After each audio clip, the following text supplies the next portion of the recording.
Olá galera, tudo bem com vocês? Passando para mais um pequeno ensinamento, para mais uma pequena catequese. Não perca não, não perca não e preste atenção no que eu vou falar. Tudo que a Igreja Católica fala e prega é bíblico, tá na tradição e a gente temos que ter fé. Preste atenção que no credo você e eu nós professamos. Infelizmente nós católicos temos mania de professar o nosso credo e depois negá-lo, né? Principalmente quando a gente fala dos sacramentos. Mas vamos prestar atenção, olha. Creio no Espírito Santo, a parte final do credo. Creio no Espírito Santo, na Santa Igreja Católica, na comunhão dos santos. Portanto, eu e você temos que ter fé na intercessão dos santos. Na comunhão dos santos que estão aqui, na igreja terrena, na igreja terrestre e também na igreja celeste, né?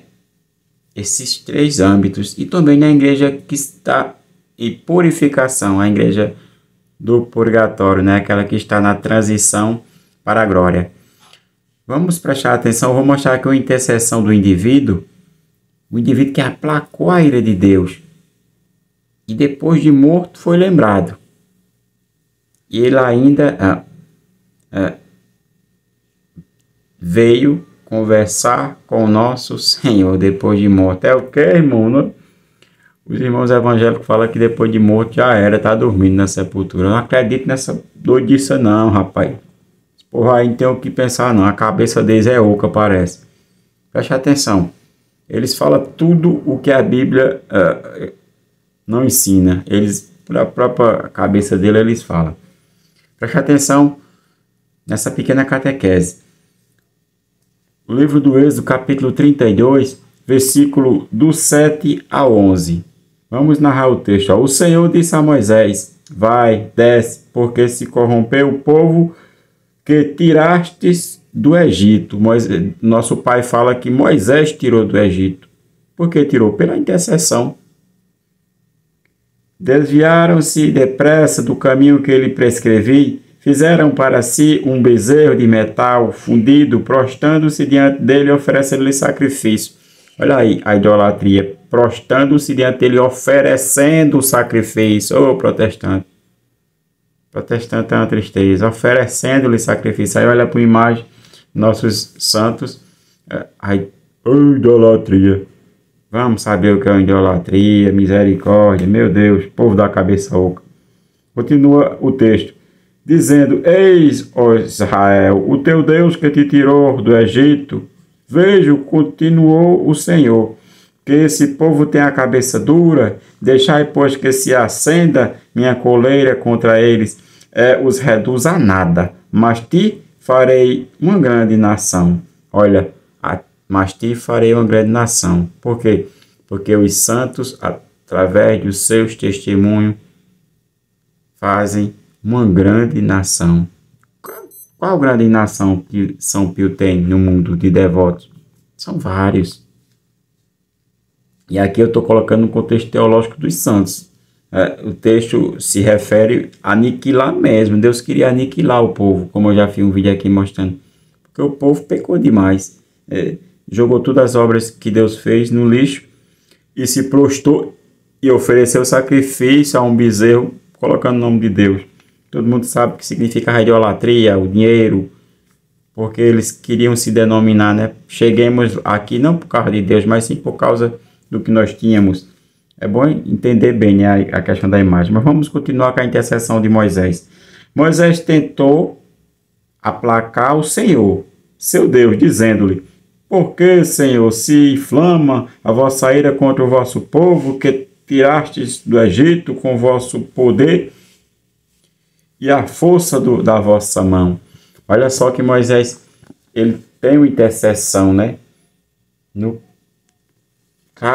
tem uma intercessão clara. Em São Lucas, a gente vamos entender no capítulo 9, que Moisés, na transfiguração do Senhor, além dele, depois de muitos e muitos e muitos anos de diferença antes de Cristo, Cristo viu ele e conversou com ele. E não só Cristo, também São Pedro, do versículo 30 ao 31. Vamos entender essa intercessão que ela continuou. Ela é como que a voz de Moisés no deserto estivesse ecoando, agora é para nós. Né? Naquela época foi para a época apostólica, para o sacrifício do nosso Senhor Jesus Cristo. Vamos entender que ele falava e ele entendia o que ia acontecer com o nosso Senhor. No versículo 30 e 31. Vamos lá. Eis que falavam... Vamos para o 29, que fica mais claro. Enquanto orava, tornou-se o seu rosto, as suas vestes, tornaram-se resplandecentes de brancura. Versículo 30. E eis que falava com ele dois personagens. Eram Moisés e Elias, duas figuras grandes. Mas aqui a gente está falando só a figura de Moisés. Que apareceram envoltos em glória e falavam da morte dele que se havia de cumprir em Jerusalém. Olha só, eles falavam, minha gente, eles falavam. Eles entendiam preste atenção, dentro do contexto envolto de glória, eles entendiam o que ia acontecer com o nosso Senhor Jesus Cristo. Como é que estamos dormindo, irmãos protestantes? Você que é católico, pegue esse texto, pegue o que Moisés falou no Êxodo capítulo 32, no versículo 11, pegando do 7 a 11, a intercessão que ele teve diante de Deus, tentando aplacar a ira de Deus em argumentações. O homem é uma criatura, mas Deus deu esse livre acesso quando a gente entra na aliança com ele, de conversar com ele, como soberano e Senhor de toda a terra.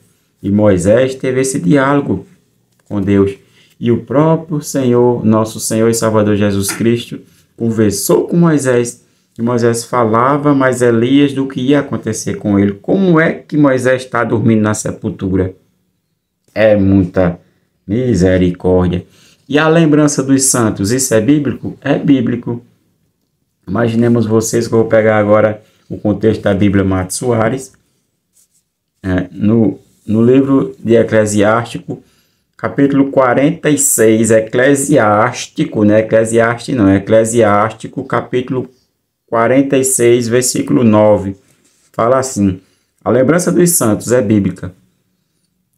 E nos dias de Moisés fez uma ação de misericórdia, ele e Caleb, filho de Jefone, resolvendo fazer frente aos inimigos e impedir o povo de pecar, e apaziguando a murmuração que a malícia tinha exercitado.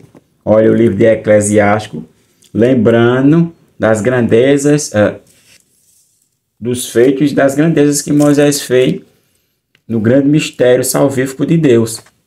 E Deus quer que a gente se lembre dos seus servos. Deus quer. Olha, aí muita gente vai dizer, mas esse livro aí, não sei o que, é inspirado sim, está no cano das escrituras, é inspirado por Deus. Eclesiástico. Tem algumas bíblias, principalmente a CNBB, a Siracidas, mas Eclesiástico, Matos Soares, Ave Maria. Vamos entender que no Novo Testamento também se lembrou dos santos, daqueles que fizeram grandes prodígios. Prestem atenção o que fala o escritor de Hebreus, capítulo 11, versículo do 24 ao 25. Olha se não fala do mesmo personagem. Pela fé é que Moisés, depois de grande, disse que não era filho da filha do faraó, escolhendo antes ser afligido com o povo de Deus do que gozar da complacência transitória do pecado. Prestem atenção que o escritor de Hebreus lembra também das façanhas de Moisés, assim como os santos. São Francisco de Assis deixou tudo, toda a riqueza do pai, e foi viver como mendigo. Santo Inácio de Loyola, outro grande exemplo, né? Muitos e muitos santos. O exemplo de São Pio, uma vida sacerdotal, deixou aquilo que ele poderia usufruir, entregou-se ao Senhor, e eles são lembrados por suas obras, por testemunhar Deus na sua carne. Portanto, você que é católico, testemunhe Deus na sua carne. Não se envergonhe dos santos, não se envergonhe de andar com texto, não se envergonhe de ir para a Santa Missa. Muita gente tem vergonha de dizer porque vai para a igreja. Não tenha vergonha não, rapaz. Reza por esse povo que não quer ir, ou aqueles protestantes que ficam gritando nas beiras de estrada. Vamos ter coragem, vamos proclamar o poder de Deus e a glória de Deus na sua igreja. Louvado seja o nome do nosso Senhor Jesus Cristo, para sempre seja louvado. Coloque na mente, católico, e vá para o coração essa catequese, viu? Intercessão dos santos, mostrei o indivíduo vivo e morto intercedendo. E sabia coisas futuras, viu? Dentro do mistério da glória de Deus.